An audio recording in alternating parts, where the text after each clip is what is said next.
Drama, romance, competition, chaos. Welcome to reality TV with Hulu on Disney Plus, featuring the hottest reality TV every day. Turn on larger-than-life docu-soaps like Season 4 of The Secret Lives of Mormon Wives and the hit new series Love Thy Nader, featuring superstar model Brooks Nader and her sisters. Obsess over the seasons of iconic dating shows like Love Island UK and Farmer Wants a Wife. Get hooked on irresistible food competitions like MasterChef. Dive into hit game shows like Celebrity Family Feud. And revel in show-stopping fashion competitions, including the one and only Project Runway. It's the very best of reality TV. Every single day, all in one place. Every tear, every triumph, every jaw-dropping twist. This is where reality lives. This is where Hulu gets real. Stream now on Hulu and Hulu on Disney Plus for bundle subscribers. Terms apply. Close your eyes. Listen to Monday.com. Feel the sensation of an AI work platform. So flexible and intuitive, it feels like it was built just for you. Now open your eyes, go to Monday.com, start for free, and finally breathe. Hey y'all, it's Brittany Kelly, founder of Tribe Kelly. We're a family-owned brand built on a simple idea: to create American-made pieces that feel as good as they look. Everything we do is proudly made in the USA from start to finish, with a focus on quality, comfort, and longevity.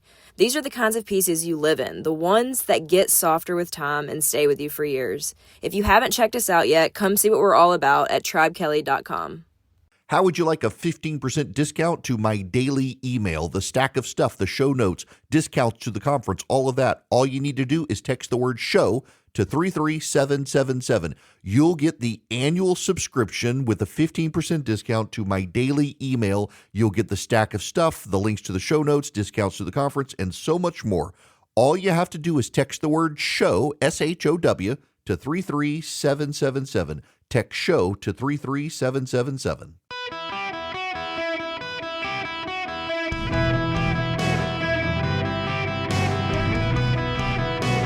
Welcome to the Eric Erickson Show podcast, Hour 1. Hello, America. Welcome. It is Eric Erickson here across the nation. 877-973-7425 is the phone number should you wish to be on the program. I would be very happy to have you. Text Eric, E-R-I-C-K, to 33777 should you wish to be on the program. Those of you in the Springfield, Missouri area, I'll be with you tomorrow evening. Go to 933kwto.com. That's the website. The event completely free. You just got to register. We got to know who's showing up. So go to 933kwto.com. Register for the event. Those of you in the Springfield area, I saw it's going to be chilly out there compared to here. Looking forward to it tomorrow. We've got to begin with the Iran situation. Still, we are continuing to wonder what is going on, and maybe I shouldn't say the we, but I think everybody is looking. A lot of people scratching their heads right now on what is happening in the Persian Gulf. Pete Hegseth, the Secretary of Defense, said that there's a new project completely unrelated to the old project, and it's kind of wild to essentially see the legalisms within the Pentagon. They've clearly lawyered this statement. And I don't have any idea whether or not it was necessarily wise to take the approach, but they chose to take the approach. And the statement from the Pentagon is, well, it's very lawyerly that this is a project. The president calls it a quote unquote mini war.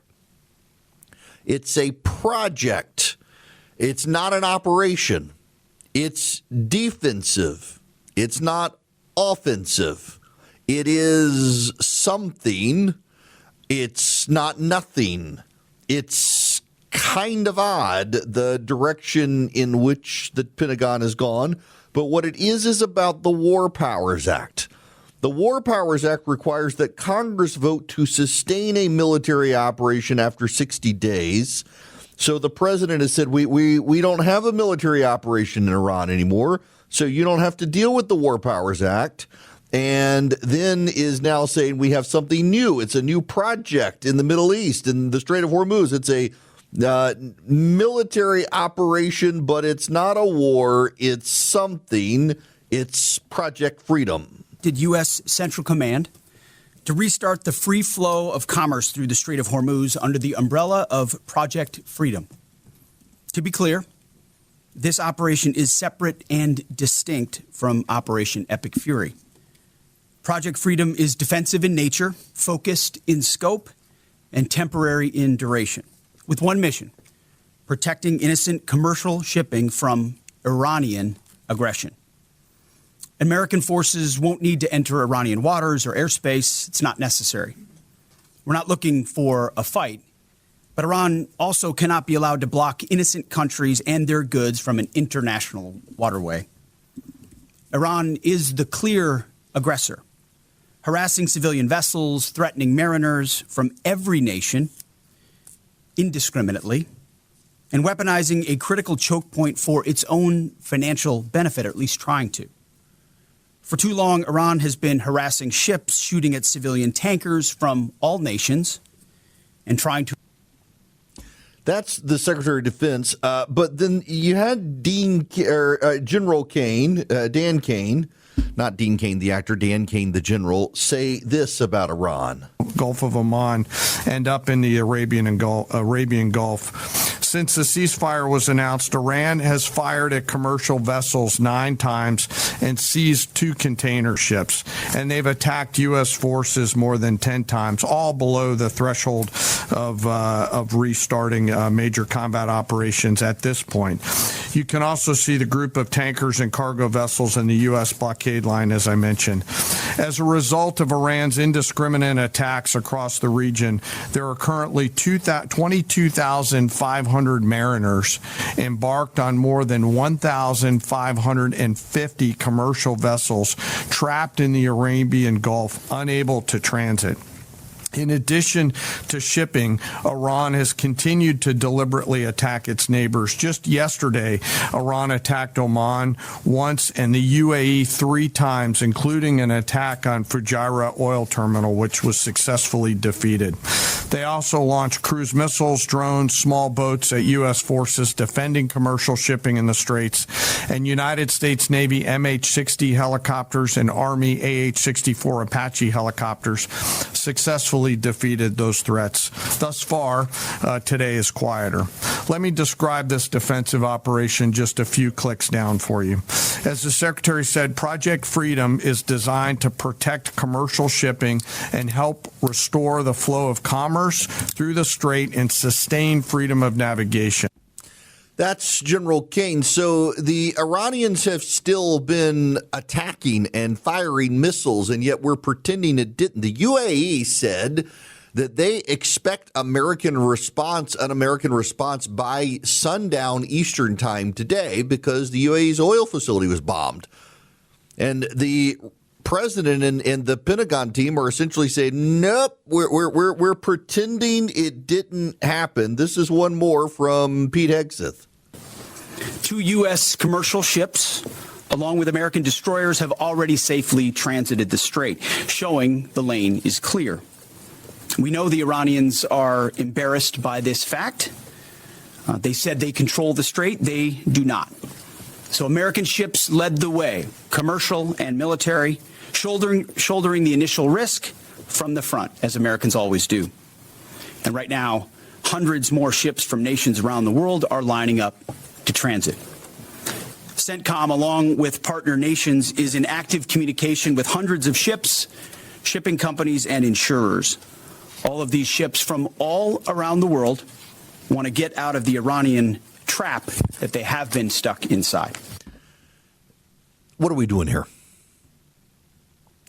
So I was on with Mark Halperin two-way this morning, and Melissa DeRosa was the Democratic counterpart, strategist. She worked for Andrew Cuomo, and she says she thinks that the president wants a way out of Iran and thinks that economic strategy and sanctions is the way for the president to save face and get out of it. And I think that's a growing sentiment. The president seemed to think that it would be a quick thing. And as I said on Halperin, like, I went into this Iran situation thinking we actually had a real strategy. And I've come away realizing that we did not have a real strategy. We went in thinking a few days of bombs would get the regime to fold, and we misread the situation. I think I was wrong initially. And as I have said, there were a lot of valid reasons not to attack Iran, and I disagree with them. I still think we should have attacked. I just think we should have had a better plan. But now that we have attacked, we would be far wiser to stay in and keep bombing them. When you have a tiger by its tail that you've neither declawed nor defanged, letting go is not wise. I think an economic campaign is survivable by this regime, will harden the regime. What I also think, though, and I also said this morning, is that I think a lot of the conventional foreign policy wisdom of both the Republican and Democratic think tank world is wrong. It has not been revised since the end of the Cold War. You have a lot of these people who believe that Iran is somehow stronger, and it's not. I think Iran is more crippled. You have a lot of people who think that the U.S. is walking away from the world as opposed to the United States sees weakness among its allies, and it's trying to rethink the weakness of the allies for the fight ahead. But one of the fights ahead is dealing with this Iranian regime. If you want to deal with the Chinese, I don't know how this summit goes forward with China, by the way. How do you have a summit with Xi Jinping when he's funding arms to Iran and the White House is saying, well, we're not really sure that's the case, and the CIA is telling everyone and the Pentagon is confirming that, yes, Iran is getting weaponry from China? How does the president of the United States do a summit with China while we're still dealing with Iran and China is on the side of Iran? The Iranian foreign minister landed in Beijing this morning. How do you do that? The president of the United States needs to poop or get off the pot, and my preference is he covers Iran in poop. Bomb the power plants, bomb the bridges, bomb the military, carpet bomb the islands where the Iranian speedboats are, the mines are, and the soldiers are. Obliterate them. Do we not have the capacity? One of the things we're discovering is that the Pentagon might not have painted a full and accurate picture to the president. The J.D. Vance camp has been leaking this, that Hegseth has essentially not painted a full and clear picture to the president of our situation with munitions. If we really can't build missiles rapidly in this country, we got problems. We've got real problems if our defense supply chain is too broken to be able to rapidly respond to situations. If anything, going into Iran the way we did has been able for us to test our weaknesses. You know, the Russians went into Ukraine, and we were able to test Russian weaknesses and found out that they are far weaker than any of us thought. I mean, that's something you've got to pay attention to. That's something that doesn't get a lot of attention here. A lot of people, when Ukraine was invaded by Russia and we had our old technology used in Ukraine, a lot of people presumed the Russians would be able to quickly dominate Ukraine. 5 days in, they'd be able to take over Ukraine. And it turns out our last generations of weaponry are better than the bleeding edge Russian weaponry. What we are finding in Iran is that we have a superior military to the Chinese, to the Russians, to the Iranians, but our supply chain sucks. We're too slow to be able to respond. What we're also learning from the Iran situation is that the Iranians are able to level $30,000 drones, and it's taken $30 million missiles to respond. That's a real problem. It's a real problem. We've got to change that setup. We've got to reprioritize. Now, part of the problem is defensively, you always spend more money on defense. It's cheaper to just go on offense. It's defense. How do you take down these missiles? How do you take down these drones? It costs more money. It costs more. It has some more creative thinking. And that's been good. But at this point, we've got to go take out the Iranian nuclear capability. By the way, there's an internal intelligence report. If you do the show notes, if you subscribe to the show notes, and by the way, I kept them outside the paywall today, and they're good. I did them myself. If you text Eric to 33777, you can get the show notes today. And if you go down, you'll see two little red sirens very shortly down. It's like the third or fourth paragraph. U.S. intelligence indicates limited new damage to Iran's nuclear program. From Reuters, it's an exclusive. U.S. intelligence assessments indicate that the time Iran would need to build a nuclear weapon has not changed. A U.S.-Israeli attack last year pushed back the timeline to a year, according to three sources familiar with the matter, and no further than a year. We have not done the damage we wanted to do. The president says he wants Iran to give up its nukes. They're unwilling to. We need to do something. They're bombing our allies. The UAE is leaving OPEC to be a stronger ally to the United States. They've been hit by Iran in the last 24 hours. They had to go on high alert today because of incoming missiles, and we're pretending none of this is happening.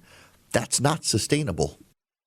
The GLP-1 pill you've been waiting for is now on Ro. Yep, it's finally here. With the same clinically proven ingredient, now in a pill, and now on Ro. It's the first FDA-approved GLP-1 pill for weight loss at the lowest price available. That's one daily GLP-1 pill for big results. Now on Ro. Go to ro.co/listen to see if you qualify. RX only. Go to ro.co/safety for serious side effects and boxed warning associated with GLP-1s. Hello, America. Welcome. It is Eric Erickson here, 877-973-7425. There is some polling out I want to tell you about in Texas. The race for the Senate runoff there between Paxton and Cornyn is statistically tied. Cornyn is behind by about 2 percentage points. There's a number of undecided voters who could shift that. Listen, if you're in Texas, I got to tell you that you're going to spend a lot of money if Ken Paxton's your nominee. That could cost us Georgia and North Carolina and Michigan and maybe even Maine. I mean, you picking Paxton could actually cost us the U.S. Senate if you're in Texas. Why? Because I think Paxton can beat Tallarico, but it's going to be a massive slog, and it's going to be a lot of money spent, and that money could be spent in Michigan and Maine and Georgia, North Carolina, Ohio, and elsewhere in ways that you wouldn't have to spend it if Cornyn's the nominee. Cornyn will get easily reelected in Texas against Tallarico. Paxton's going to be a slog. He can win. In Georgia, there's polling out of the gubernatorial race there in the Senate race. Mike Collins is in the lead for the U.S. Senate in Georgia. He's got real problems in the general with ethics issues. He's losing to Ossoff in the general election.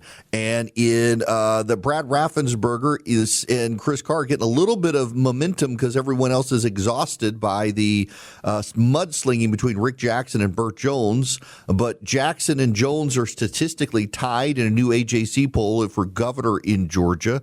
27-25, Jackson slightly ahead.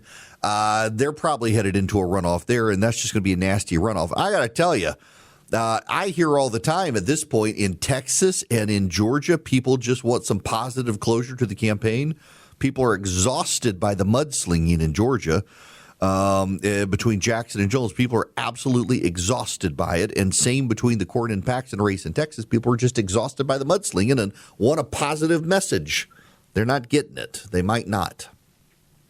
You'll get positive results from your Rinnai tankless water heater. You'll never run out of hot water again with your Rinnai tankless water heater. Right now, they have a $500 consumer rebate. If you're putting one in your house, not your business, but your house, you're a homeowner, you're putting a tankless water heater in your house, you can take advantage of a $500 rebate, and it's just for you guys. No one else is getting this. Renai came on board in January as a new advertiser. I've had a Renai tankless water heater in my house for a couple of years. Love them. And I'm delighted to partner with them because it is such a fantastic product. And it's already reasonably priced, so this makes it even more reasonable. If you want a new water heater for your house, get a tankless water heater from Renai. What you do is go to talkingtankless.com. You'll see a rebate button, and you click it. You put in your information, your name and address. And when you click submit, they'll take you to the Renai rebate portal, and you just find the Eric Erickson rebate. To make sure it's just going to my listeners, they're going to ask you to put in a passcode. And it's Eric, E-R-I-C-K. That's it. Just put in Eric. So you go to talkingtankless.com, click the rebate button, put in your info. It'll take you to the rebate page. You see the Eric Erickson rebate. You click it and put in my name as your passcode, Eric, E-R-I-C-K. It's $500 off. You got to have it purchased and installed for your home by June 30th. Go to talkingtankless.com today. Tired of your car insurance rate going up, even with a clean driving record? You're not alone. That's why there's Jerry, your proactive insurance assistant. Jerry compares rates side by side from over 50 top insurers and helps you switch with ease. Jerry even tracks market rates and alerts you when it's best to shop. No spam calls, no hidden fees. Drivers who save with Jerry could save over $1,300 a year. Switch with confidence. Download the Jerry app or visit jerry.ai/Libsyn today. That's JERRY.ai/LIBSYN. Hello. Welcome. It's Eric Erickson, 877-973-7425. Should you wish to be on the program, I want to play for you real quick a bit of a sermon. It's not from any just random pastor. It's from Senator the Reverend Raphael Warnock from his pulpit this weekend. The racial turnout gap since Shelby versus Holder 2013 has gotten wider. The Supreme Court said in their decision that we don't need these things because that racial turnout gap has all but disappeared. It is a lie. It is a bald-faced lie. Yes, I won my race. I run statewide. Yes, we got black folk in high political office. But Ruth Bader Ginsburg was right when she said it's like removing your umbrella in the middle of a rainstorm because you're not getting wet. They removed that umbrella, and that racial turnout gap has gotten wider, and it's gotten wider twice as fast in states that used to have to pre-clear their changes. Same folk who used to discriminate are still discriminating while they're saying things have changed. Then on Wednesday, they said, well, I tell you what, we're going to play with the lines. They didn't learn from the earlier decision. They watched the racial voter turnout gap get larger, and then they came back on Wednesday and they said, we're going to allow partisan politicians to gerrymander you so that even when you show up, your voice won't have as much impact because we'll play with the lines. That isn't a new method. That's an old method. One, he's in a pulpit in a church lying. It's actually not true what he's saying. He's saying the Supreme Court's lying. I'm telling you, he's lying. You know, when Georgia did its voting reforms, black voter participation went up. He's not telling the truth. And I'm going to spend more time with this later. There's actually some data about younger black voters. But the thing that really bothers me, he's in a pulpit in a church. How many people are going to heaven after listening to that presentation? Where's the gospel in that? That's grievance and outrage in politics. And there are, for all the faults I have with evangelical church today, the reality is that at least they're still pastors are preaching the gospel. I mean, this was a rank political sermon.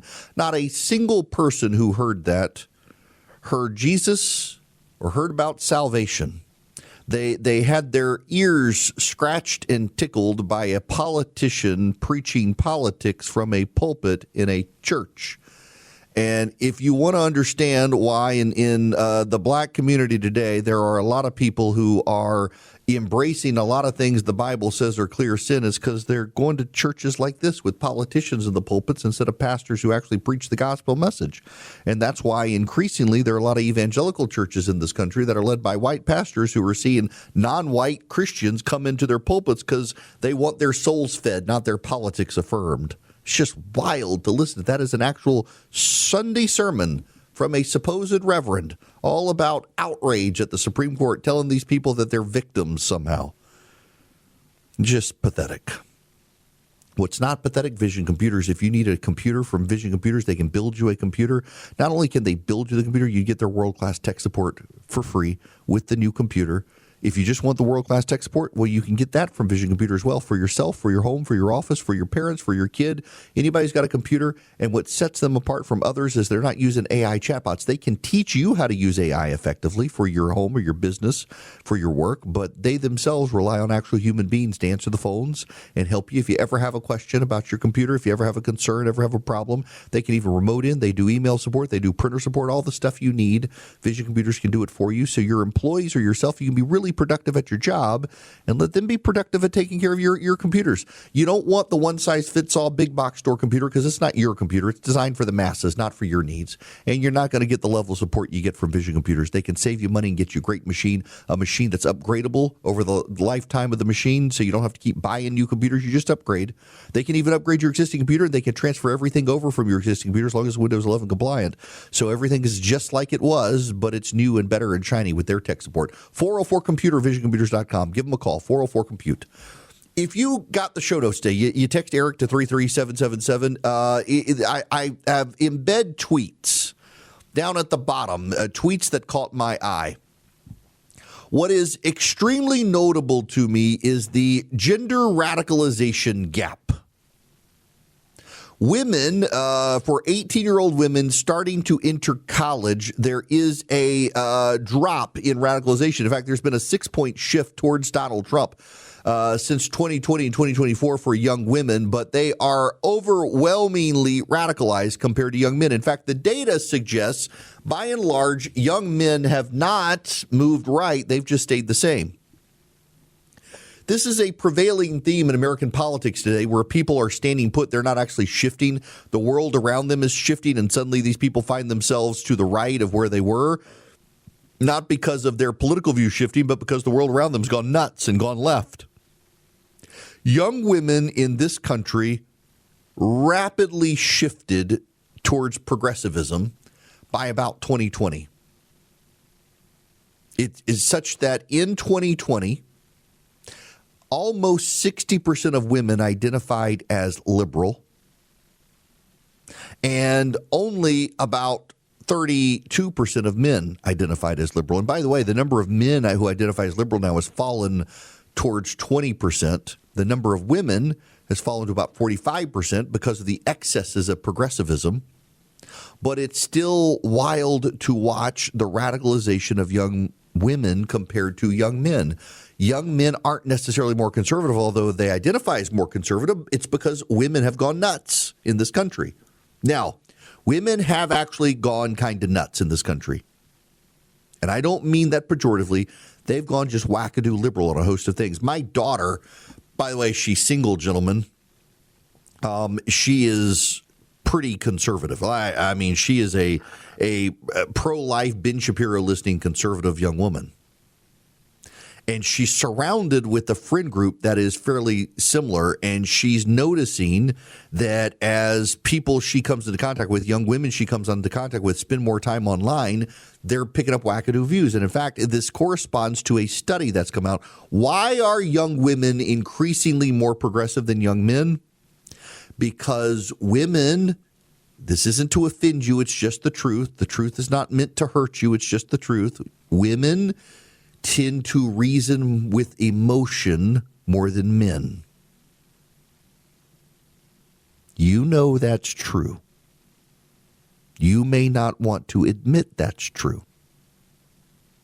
There's actually a correlating study that young men who exercise the least and have the lowest testosterone tend to be more liberal. the more they exercise, eat red meat, go to the gym, and boost their testosterone, they become more conservative. What it is emotion versus reason. And again, I realize how this comes off to people. I'm just giving you what the data says. Young women are more likely to be persuaded by emotional pitches on social media than young men are. You see the images of the poor, nearly starved to death young woman who has suffered quote-unquote genocide in Gaza. That has a radicalizing effect on young women. And it may be AI generated. It may not be true. We actually know it's not true. I want to say this for the record, and this is going to upset some of you. There was no genocide in Gaza. There was no genocide in Gaza. The genocide in Gaza is a talking point choreographed to prey on your emotions because they're going after emotionally vulnerable people to have them believe Israel is bad and there was a genocide. What actually happened is that Hamas invaded Israel, raped, killed, beheaded a bunch of people, threw children in ovens, killed people, killed children, took people hostage, and Israel fought back to rescue their hostages. That's what happened. There was no genocide. War is hell. It was a hellacious war started by Hamas. But on social media, you hear about the genocide every day. You hear the emotional pitches that are targeted towards young women. And young women tend to respond and interact more emotionally to young men who largely tend to embrace stoicism these days. And so young women are being more radicalized than young men. And what's happening is men have kind of dug in their heels to a degree, and they're not really shifting to the right so much as women are shifting so far left. The men appear to be conservative. There has been a little bit of a shift to the right for young men. What's also notable is that in the last couple of years, young women are shifting back. The data shows as well young men are more likely these days to be interested in going to church, although the claim can be overstated. Yes, it's true. Young men are more likely to go to church these days than young women, but it's not an overwhelming sentiment. It's been overstated by some wishful thinkers. What on top of that, what the data is most impressive is did you know that a poor person who goes to church in the United States in 2026 is happier than a rich person who doesn't? Poor people who go to church are happier. Children who go to church with their parents are more academically successful. Married couples who go to church have a happier outlook. People who go to church live longer.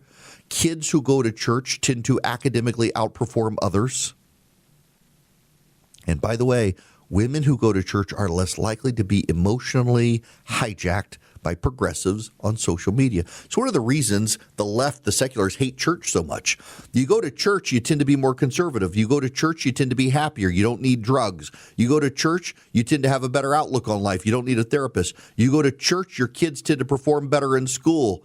You go to church, you tend to have a better outlook on life. You go to church, you tend to have more stability in your job. You go to church, you tend to have more stability in your marriage. The left doesn't like that because then you're not dependent on government. If you're stable, you're not dependent on the government. That's the problem. The left wants you destabilized and unhappy so you could be dependent on drugs and therapists and the government itself. And they really, truly, genuinely do not like the fact that young women are starting to shift back. And why are young women starting to shift back? It's not just the church-going young women. You know the other data point that's out there? Young women increasingly are turned off by progressive excesses. Turns out that young women in the United States of America are starting to be put off by progressive excesses, the rise of homelessness, the rise of in-your-face transgenderism, the rise of permanent victimhood. A growing number of young women who are headed into college age don't perceive themselves as being victims. And because they don't perceive themselves as being victims, they don't want to be talked down to as if they're a victim. And they want to take control of their life. They don't want to be dependent on progressives. And more young women who are heading to college, the 18 to 22-year-old segment, who are increasingly showing a resurgence in conservative, they actually want a man. They actually want to get married. They want to have kids, all the things that society has told them not to do. There actually is this shift happening with young women right now. As young men are becoming more conservative, young women who've decided they want a man in their life are also, coincidentally, becoming a little more conservative. That they're finding their halfway point with the young men. Marriage and relationship and wanting kids is a powerful force, a biological force, an emotional force. And so there's hope. But we have a problem with the 25 to 35-year-old women.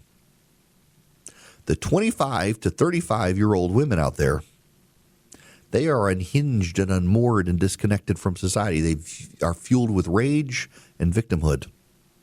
This reminds me of a Democratic strategist I talked to after the election in 2024 who said the problem for the Democratic Party is they are controlled by neurotic white women and gay men, none of whom relate to the average, ordinary, regular American.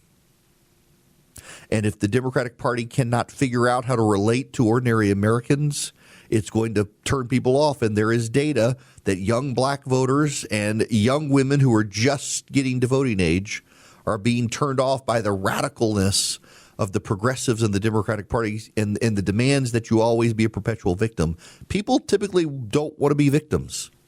And the 25 to 35-year-old women, they've been emotionally abused by social media. They've become indoctrinated and brainwashed. And the younger women coming up, they're like, not me. It's not going to be me. And they're responding, of all things, by going back to church. It's not a bad thing. Things change, people. Events change things. And we're seeing this swing back in conservatism among young people. That's a good thing. I'm Serena Williams, and I'm healthier on Ro.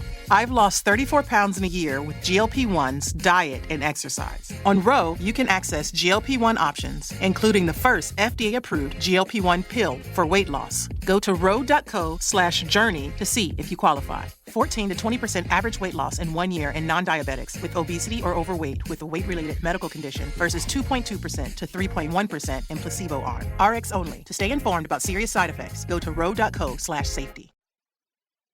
Hello and welcome. This hour of the program brought to you by Van Allen Golf, ALLEN, vanallengolf.com. You got to go check it. If you're into golf at all, and I know many of you are, and I have gotten some just delightful emails from people who have reached out to Van Allen Golf and just wanted to brag about their customer service and the putters that you don't have to take my word for it. Growing number of you are switching to their putters. And I thought the high-end putter, no way. It's not that. Oh, yeah, y'all, it's delightful. vanallengolf.com. Text golf to 33777. Now, I need real quick to say something to those of you in Florence, South Carolina, and as of now, Fayetteville, Arkansas. We picked up Florence yesterday, Fayetteville, Arkansas today. Welcome to the Eric Erickson Show. I was a lawyer for a number of years, a political strategist, got myself elected to office, fell into radio completely by accident. The local guy got arrested in a crack house. I took his job for a few days, and another company thought it was my show and offered me a job for when Herman Cain ran for president, offered me Herman's show. Then I started filling in for Rush Limbaugh, and now I'm honored to be in Rush's slot live noon to 3. Some of you listen on delay around the country, and the show keeps growing. We are ever closer to 100 stations, and I think we're at 83 or 84 today. We've got another big one coming that I can't tell you about yet. But thank you for joining, and thanks to your stations. And I am going to Springfield, Missouri this evening after the show. I got to rush to the airport. I think my flight's 5:45, somewhere in there. So I got to get to the airport after the show, and then I'll be broadcasting from Springfield, Missouri tomorrow from KWTO, our affiliate there. You can go to 933kwto.com and RSVP if you want to come tomorrow. If you're in Springfield, Missouri, there's no charge for the event. There will be heavy hors d'oeuvres. There will be a cash bar, and it's politics and pints. I'm looking forward to seeing you. There's no charge. You just got to RSVP so we know the head count. But if you want to come, you're in the Springfield area, come on, 933kwto.com, sign up. When we come back, we got to talk about the economy. It keeps pulsing and surprising people. There's some new really good economic data for the GOP. But first, I got to tell you about Old Glory Bank. They're my bank. They can be your bank. OldGloryBank.com/Eric is where you want to go.